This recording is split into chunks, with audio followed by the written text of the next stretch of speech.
Hello, today we have Lesson 7, I See Only the Past. This idea is particularly difficult to believe at first, yet it is the rationale for all of the preceding ones. It is the reason why nothing that you see means anything. It is the reason why you have given everything you see all the meaning that it has for you. It is the reason why you do not understand anything you see.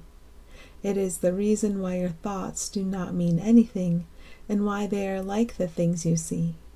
It is the reason why you are never upset for the reason you think. It is the reason why you are upset because you see something that is not there. That was such a helpful review for me. I'm just going to take a moment and a breath to take that in and appreciate it.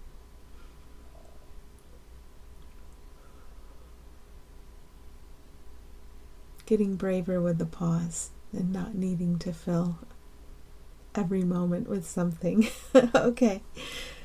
Old ideas about time are very difficult to change because everything you believe is rooted in time and depends on your not learning these new ideas about it. Yet that is precisely why you need new ideas about time. This first time idea is not really so strange as it may sound at first. And that's something I found is all of the limiting time-related thoughts, and then slowly, gently, as we practice, what's prior to and beyond time and space becomes obvious and becomes real and becomes our joy and, oh my goodness, the solution to everything. And that is happiness. So then it teaches us, these lessons teach us not to seek our happiness from aspects of time and space. Why? Because they reveal to us what is, for lack of better words, prior to and beyond time and space, and very present for us here within all of us. So this is where the lessons lead to not the fake happiness the ego would give us, but the true happiness that's right here, right now. But we might have taught ourselves very carefully to consistently ignore it. So that's kind of the big joke. But in my experience, these lessons, they reveal this true happiness that is always here no matter what. Okay, back to the lesson.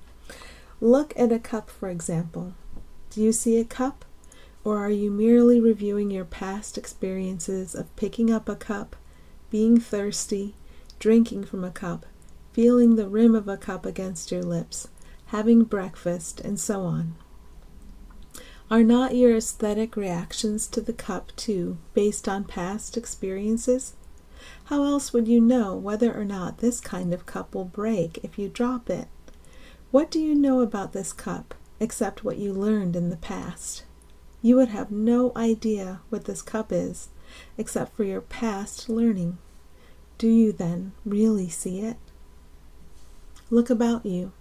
This is equally true of whatever you look at. Acknowledge this by applying the idea for today indiscriminately to whatever catches your eye.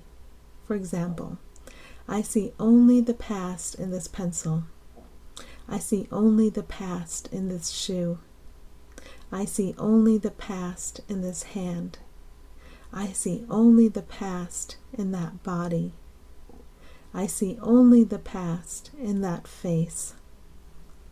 And something I've come to see from practicing in this way is that our ego has a lot of attachment to the forms, to the pencil, to the shoe, to the face. And the ego provides up and down judgments of each one of those. So when I have a positive attachment to something, I'm attached to all the ego up judgments about the thing.